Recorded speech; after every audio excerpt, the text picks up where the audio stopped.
siyasi şərhçi Əhməd Şahidov qonağımızda. Əhməd bəy, hər vaxtınız xeyir olsun, xoş gördük sizi. Əhməd bəy, Fransa-Azərbaycan əlaqələrindəki soyuqluq bu müharibə dönəmində daha da kəskinləşdi. Yəni, Vətən müharibəsi dönəmində və ondan sonraki dönəmdə ta ki sülh əldə olunana qədər, ən azından sülh bəyannaməsinə Vaşinqtonda imza atılana qədər. Ancaq ondan sonra belə bir ümid yarandı ki, artıq Ermənistanla Azərbaycan əlaqələri düzəlirsə, demək ki, Fransa-Azərbaycan arasındakı buzlar da tam olaraq əriyə bilər. Avropa Siyasi Birliyinin Kopenhagendə keçirilən toplantısında da biz xüsusilə də Fransa prezidentindən müsbət açıqlamalar eşitdik sülhlə bağlı. İndi Fransa-Azərbaycan əlaqələrinin yenidən gərginləşməsinin, bu aradakı kritik proseslərin səbəbi nədir? Yəni, kökündə nə dayanır? Ümumiyyətlə, Fransa-Azərbaycan münasibətləri ilə bağlı bir mənalı fikir söyləmək çətindir. Zaman-zaman yaxınlaşma olub, isti münasibətlər olub. Hətta Bakıda Azərbaycan-Fransa Birgə Universitetinin də təməli qoyulmuşdu. Amma Fransada iqtidarlar dəyişdikcə, xüsusən də Emmanuel Macron hakimiyyətə gəldikdə, yenə Fransanın anti-Azərbaycan mövqeyi qabarmağa başladı və burada ciddi şəkildə erməni faktorunu da diqqətdən kənarda saxlamaq olmaz. Elə ATƏT-in Minsk qrupunun həmsədrlərindən biri olan Fransa elə 30-35 illik keçmiş Qarabağ münaqişəsi dövründə vasitəçilik missiyasından daha çox Ermənistanın tərəfində yer aldı və Azərbaycanı güzəştlərə təşviq edən, çağıran bir ölkələrdən biri idi. Və 44 günlük Qarabağ müharibəsində də Fransa özünün maksimal erməni tərəfini göstərə bildi. Azərbaycana qarşı sərt bəyanatlar, Parisdən Avropanı, belə deyək, anti-Azərbaycan mövqeyinə sərgiləyən çağırışlar, Avropa Şurası Parlament Assambleyasında Azərbaycan əleyhinə qətnamələr, indi yenə iyunun 22-sində Aşpanın yay sesiyası başlayır. Azərbaycanla bağlı ayrıca dinləmələr təşkil olunacaq ki, burada Fransa faktorunu diqqətdən kənarda saxlamaq olmaz və bugün post-münaqişə dövründə yenə Azərbaycanla Ermənistan arasında artıq sülh gündəliyinin aktiv şəkildə irəlilədiyi bir məqamda yenə Fransanın bəzi dairələrində anti-Azərbaycan ritorikası sərtlənməkdədir. Bu, bir tərəfdən Ermənistanla münasibətlərdə Azərbaycana təzyiq göstərmək mövqeyini ortaya qoyur, məqsədini ortaya qoyur. Digər tərəfdən klassik bir anti-Azərbaycan mövqeyi var. Azərbaycanda baş verən bu və ya digər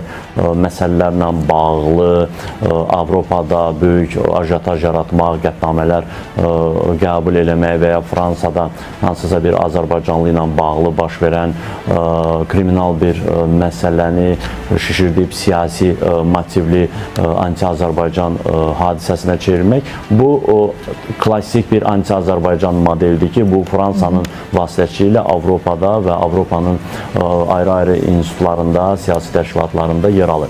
Biz bugün ATƏT-də anti-Azərbaycan mövqeyində çıxış edən dairələrə mənbəyinə diqqət etsək. Bugün Avropa Şurası Parlament Assambleyasında bilirsiniz ki, Azərbaycan öz belə deyək, iştirakını dondurub. Bu anti-Azərbaycan mövqeyi sərgiləyən qüvvələr üçün geniş bir platforma açıb və bunu öncəki Aşpanın sesiyasında da biz görmüşük və bu sesiyada da bir həftədən sonra başlayacaq Strasburqda sesiyada bir hüquq müdafiəçisi olaraq bizlər də iştirak edəcəyik. Ən azından Azərbaycanın haqlı mövqeyinin səslənməsi üçün o sesiyada yaxından iştirak edəcəyik. Görünən odur ki, Fransada anti-Azərbaycan mövqeyi həmişə olub. Zaman-zaman iqtidarlar dəyişəndə, məsələn, bundan öncəki prezidentin dövründə Azərbaycan-Fransa münasibətləri normal irəliləyirdi. Azərbaycan hətta Fransada ayrı-ayrı kilsələrin təmir olunması ilə bağlı Azərbaycan Dövləti Heydər Əliyev Fondu layihələr həyata keçirdi. Amma bütün bu Azərbaycanın atdığı xoş niyyətli addımlar yenə o klassik anti-Azərbaycan dairələri tərəfindən görməzdən gəlinir və fürsət düşdükcə deyim və ya zamanı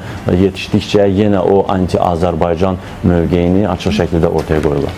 Əhməd bəy, istərdim ki, Ermənistandakı vəziyyətdən danışaq. Ermənistan lobisinin təsiri ilə dediniz ki, Fransada da bir sıra hadisələr baş verir. Azərbaycana qarşı mövqe bu şəkildə sərgilənir.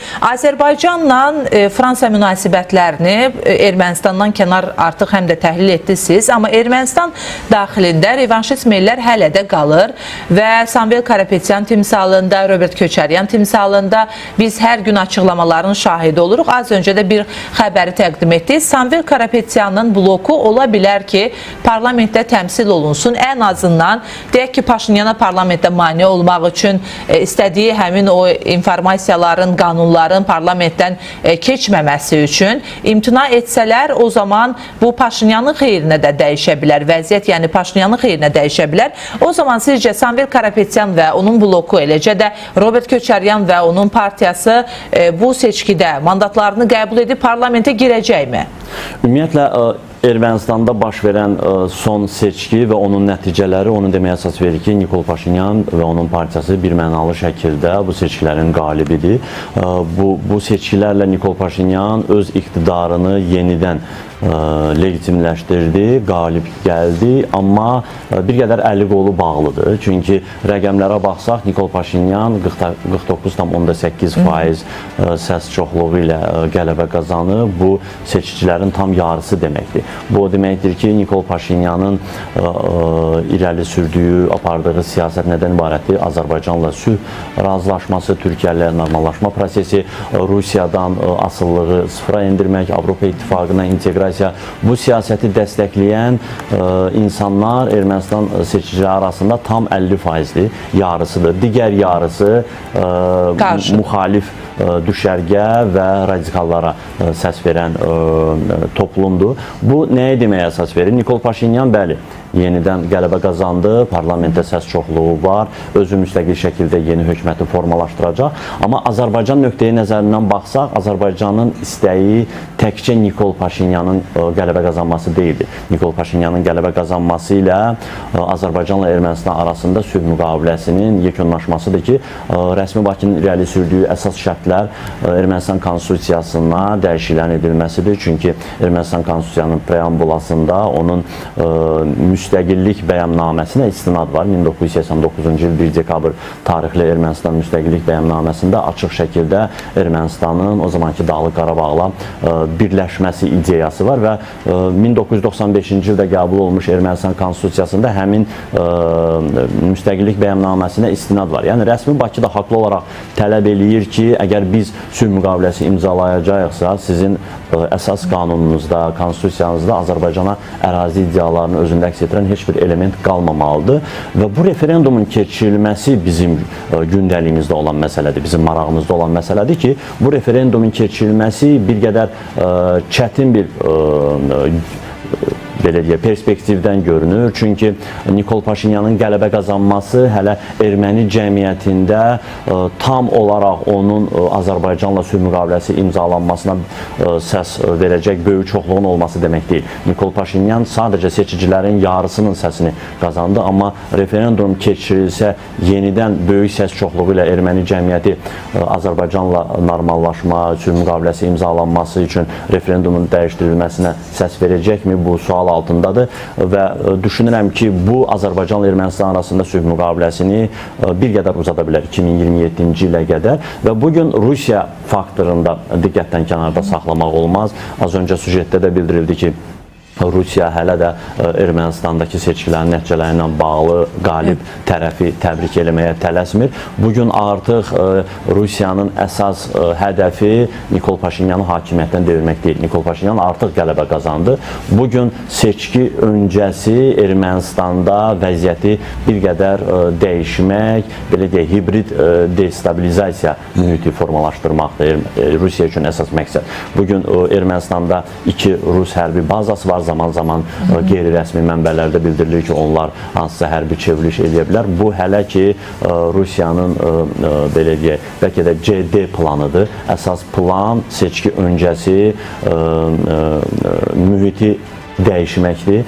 Bugün müxalif düşərgə Samvel Karapetyan olsun ki, Rusiyanın əsas adamlarından biri sayılır. Onun da açıqlamalarına baxsaq, açıq şəkildə bildirir ki, ya küçə etirazlarına başlayacağıq, vətəndaş itaətsizliyi və ya parlamentə düşəcək isə orada hökumətin legitimliyini şübhə altına alacaq addımlar atacaq. Görünən odur ki, 2026-cı ilin ikinci yarısı Nikol Paşinyan və onun komandası üçün heç də asan olmayacaq. Parlamentdə gərgin debat təxribatlar, Nikol Paşinyana qarşı etiraz aksiyaları ki, bu da Ermənistanda referendumun keçirilməsi üçün əlverişli mühit sayılmır və Rusiya bununla uzanacaq deyirsiniz, yəni bu proses sonunda referendumun keçirilməsi və referendum keçirilmədən Azərbaycan Ermənistanla sülh müqaviləsi imzalamaq istəmir. Əhməd bəy, burada çox üzr istəyirəm, bir nüans da var. Deyirsiniz ki, referendum keçirilməsə Azərbaycanla Ermənistan arasında sülh müqaviləsinin imzalanması da gecikəcək. Deyək ki, Azərbaycan üçün hazırda sülh müqaviləsinin imzalanması o qədər də kritik bir məsələ deyil. Yəni ərazilərimizin bütövlüyünü təmin etmişik. Hazırda böyük köç, böyük qayıdış planı icra olunur. Oradakı layihələrin də icrası yavaş-yavaş həyata keçiriləcək. Zəngəzur dəhlizi ilə bağlı məsələ də demək olar ki, həllini tapmış sayılır imzalanan sənədlə. Bu referendumun keçirilməsi və tələsik bir sənədin imzalanması Azərbaycana daha çox lazımdır, yoxsa Ermənistana? Bizə niyə hesab edirsiniz ki, lazımdır? Əgər bizə bir o qədər də lazım deyilsə, Ermənistan üçün bu niyə var? Mən deməzdim Azərbaycan üçün önəmli deyil, çox böyük önəmi var. Faktiki olaraq əgər Ermənistanla Azərbaycan arasında beynəlxalq səviyyədə tanınmış yekun sülh sənədi imzalanmayıbsa, biz faktiki olaraq müharibə şəraitində olmuş sayılırıq. Sərhəddə hansısa bir münaqişə, atışma baş verməsə də, hərbi əməliyyatlar olmasa da, bugün faktiki olaraq Azərbaycan və Ermənistan müharibə şəraitindədir. Belə deyək, etibarlı bir atəşkəs var. Heç bir münaqişə yoxdur. Və belə olan halda təbii ki, Zəngəzur koridoru, kommunikasiyaların açılması mümkün görünmür. İki ölkə arasında heç bir münasibət yoxdursa, sülh müqaviləsi yoxdursa və hər an Ermənistanda vəziyyət dəyişə bilərsə, daxili sabitlik pozula bilərsə, revanşistlərin belə deyək, hakimiyyətə gəlməsi mi deyim və ya daxildən vətəndaş itaətsizliyi yarana bilərsə, yenə sərhəddə müəyyən toqquşmalar baş verə bilər. Rusiyanın təhriki ilə hansısa bir destabilizasiya mühiti formalaşa bilər ki, bu təbii ki, Azərbaycan hər nə qədər güclü olsa da, güclü orduya sahib olsa da, biz müharibədən sonra azad edilmiş torpaqlara milyonlarla dollar vəsait xərcləyirik, orada yenidən qurma işləri, bərpa işləri həyata keçiririk, insanlarımız yavaş-yavaş öz dədə-baba torpaqlarına geri dönür, amma hansısa bir təxribat yenidən sərhəddə belə deyək, hərbi əməliyyatların başlaması deməkdir, yenidən müharibə ab-havası yarana bilər,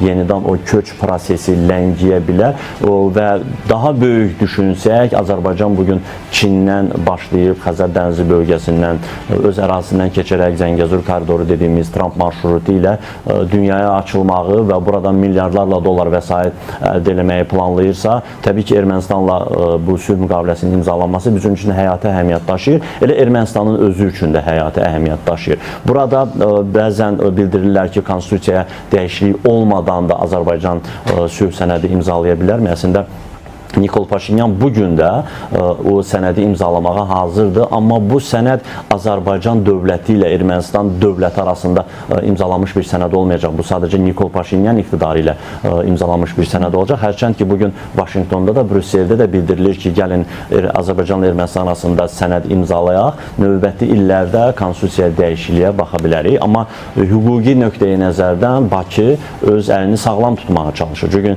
bugün Azərbaycanla Ermənistan arasında hər hansı bir sülh müqaviləsi imzalansa, bu dünya praktikasında ölkələrin qanunvericiliyində imzalanmış hər hansı bir beynəlxalq sənəd parlamentdə səs verməyə çıxarılır, o ratifikasiya edilir, ölkənin ana qanunu konstitusiya ilə uyğun olub olmadığı müəyyənləşir, ondan sonra qəbul olunur. Azərbaycanda bu təbii ki, sülh müqaviləsi imzalanacaq, Milli Məclisdə ratifikasiya olunacaq, qəbul olunacaq, amma Ermənistanda ki, bugün seçkidən sonra formalaşmış parlamentdə Nikol Paşinyan hər nə qədər səs çoxluğu qazansa da müxalifət də güclüdür və ratifikasiya zamanı ölkənin əsas qanununa, konstitusiyasına zidd olduğu ortaya çıxacaq ki, bu əlavə müzakirələr, gərginlik, qarşılıqlı ittihamlar yaranacaq və bu sülh müqaviləsi hələ də Ermənistan dövləti ilə imzalanmış sayılmayacaq. Nikol Paşinyan iqtidarı ilə bu təbii ki, uzun müddətli gələcək üçün bu müharibənin belə deyək, sülhlə yekunlaşması anlamına gəlmir. Əhməd bəy, bir məsələ də var. Deyək ki, referendum keçirildi və indiki şərtlər altında bu referendum reallaşdı. Müxalifətin də təsir gücü var. Yəni az öncə siz də dediniz, 50%-ni təqribən Paşinyan toplayıb, digər 50%-i bölünsə belə, yenə daha çox müxalif qüvvələrin payına düşür, ayrı-ayrılıqda olsalar belə.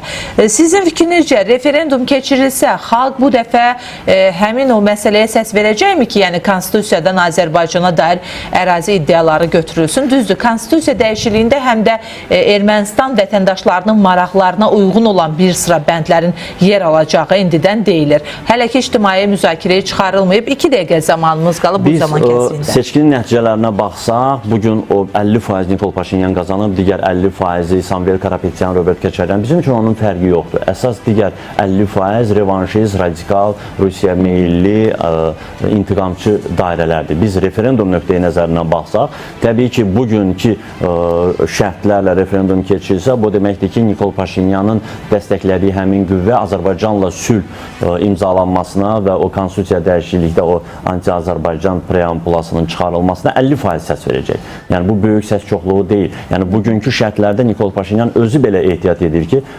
referendumun keçirilməsinə başlanılsın. Çünki əgər referendum Nikol Paşinyanın istədiyi nəticələr əldə olunmasa, bu onun özünün siyasi karyera üçün böyük bir zərbədir. Müxalifət üçün böyük bir ilham mənbəyi olacaq ki, bəli, biz artıq referendumda xalqın böyük əksəriyyəti Nikol Paşinyanın istəklərinə səs vermədi. Bu növbəti bir müxalifət üçün dəstək olacaq. Ona görə bir neçə ay keçməlidir ki, hələ ki Nikol Paşinyan öz toplumunu, öz xalqını Qarabağsız Ermənistan mühitinə, belə deyək, mənəvi cəhətdən hazırlayır, psixoloji hazırlayır, amma hüquqi hazırlıq referendumdan keçir ki, bu Ermənistan, belə deyək, təfəkküründə, Ermənistan dövlətçiliyinin fəlsəfəsində bir inqilab deməkdir. Çünki son 35 ildir ki, biz Ermənistan müstəqillik bəyannaməsinə baxsaq, Ermənistan dövlətçiliyinin fəlsəfəsində nə dayanırdı? Ermənistan da Dağlıq Qarabağ birləşməlidir. Ermənistanın milli dövlətçilik ideologiyasının mərkəzində Qarabağ məsələsi dayanırdı. İndi bir inqilab etmək lazımdır ki, Qarabağı unutmaq, Ermənistanın beynəlxalq qanunlar, beynəlxalq səviyyədə tanınmış sərhədlər çərçivəsində bir ölkə olduğunu sübut etmək. Əhməd bəy, təşəkkürümüzü bildiririk. Minnətdarıq studiyamıza gəldiyiniz üçün. Bəli, dəyərli izləyicilərimiz, biz gündəmin bu hissəsini yekunlaşdırırıq. Qısa fasilədən sonra yenidən davam edəcəyik.